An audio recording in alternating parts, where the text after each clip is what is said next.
그 정치권의 이제 경제 연정을 이제 오늘 김동연 부총리가 얘기를 했는데 이 장하성 정책실장의 발언에 대해서 신경 쓰지 않는다.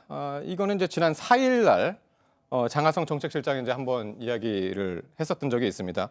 그러니까 그 내년에는 그동안 이제 문재인 정부가 흔들림 없이 추진해온 소득주도 성장, 혁신 성장, 그 공정 경제 실질 성과를 국민들께서 체감할 수 있을 것이다. 뭐 이런 얘기도 했었는데 그런 부분에 대해서는 자신은 신경 쓰지 않는다. 그렇게 얘기를 했던 것과 오늘 얘기했던 것과는 조금 이제 결이 다른 그런 의미로 좀 받아볼 수 있습니다. 그 결이 다르기보다 그 부분에 대해서 이제 또 왜 이렇게 이제 두 경제 수톱이 다른 얘기를 하느냐라는 식의 지적을 했던 거죠. 그러니까 장하성 실장 같은 경우에는 여기에 대해서도 당정청 회의에서 나온 말이에요. 근데 네. 전제 조건이 있습니다. 사실 이번에 예산안하고 법률을 국회에 제출해 놓은 부분들이 통과가 되면 우리 문재인 대통령 국회 시정연설 과정에서 4인 가족 예를 들어서 앞으로 내년에 어떻게 달라질 수 있다라 이번 예산이 통과가 되면 그런 얘기 했지 않습니까? 그 연장선상에서 본다면 장하성 정책실장 입장에서는 야, 국가에서 지금 공공적으로 지원하는 부분도 많이 늘어나기 때문에 이런 네. 부분들이 국민들이 실제로 달라진 걸 느낄 수 있을 것이다라는 얘기를 네. 했는데 그게 이제 경제가 전체적으로 좋아진다라는 식으로 꼭 얘기를 해야 되느냐가 첫 번째 문제가 있고요. 네. 그거를 가지고 가서 김동연 부총리에게 당신도 경제가 좋아진다라고 생각을 하느냐라고 얘기하니까 김동연 부총리는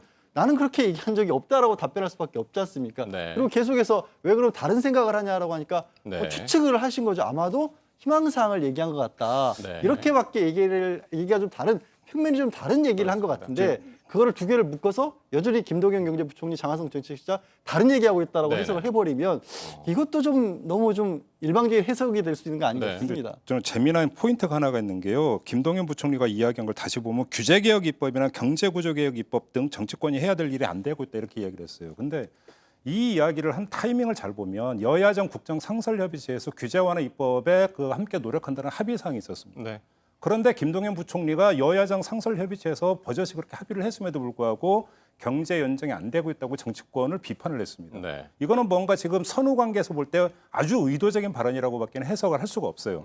그러니까 흘러가고 있는 분위기를 본다면 규제개혁 입법에 대해서 여야정이 합의를 봤는데 이거에 대해서 정치권의 책임을 묻는다라고 하는 것은 그럼 어떻게 네. 해석을 할 것이냐. 네. 이거는 제가 볼 때는 어떤 김앤장 경질설을 전제로 했을 때 어떤 경질 이후에 어떤 그 자신의 어떤 정치적인 포지셔닝과 관련돼서 일정하게 포석을 까는 발언이라고 봐야 되는 게 뭐냐면 경제구조개혁 입법을 같이 이야기를 하고 있다는 것입니다. 경제구조개혁 입법이라고 한다면 먼저 떠올릴 수 있는 게 상법 개정안하고 공정거래법 전부 개정안 이거거든요. 네. 이게 뭐냐면 그러니까 그 재벌계약이라든지 경제구조개혁과 직결되는 어떤 입법안들인데 예를 들어서 이념 대결, 프레임 대결 때문에 사실 안 되고 있는 가장 핵심적인 게 바로 이 문제예요. 네. 이거를 지금 같이 규제개혁 입법과 같이 걸었다라는 점에서 김동연 경제부총리가 만약에 경질이 된다 하더라도 이후 자신의 정치 사회적 포지션을 어떻게 도우려고 하는 것인지 네. 요거를 조금은 엿볼 수 있는 아주 의도된 발언이 아닌가 이렇게도 해석을 해볼 수 있을 것 같습니다. 그 부분 관련해가지고 정치권에 사실 찌라시가 돌았었거든요.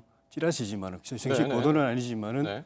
김동연 부총리가 막판에 이제 정부와 각시하고 나가가지고 한국당 대선 후보로 출마하려고 한다는 찌라시가 정치권에 다 돌아가지고 그 아마 그 뭐 청와대도 다 봤을 거고 국회의원들도 다 봤을 거고 여당 의원들이 지금 경질 앞두고 그 막판에 그 김 부총리 그 정부 여당 이제 대통령이 임명한 부총리인데 슬슬 안 좋은 이야기 하는 이유가 그런 찌라시를 본 알겠습니다. 소감을 가지고 하는 이야기가 아니겠습니까? 제가 볼 땐 저 발언은 정말 정치적 발언이라고 해석을 하는 게 맞을 것 같아요. 그래서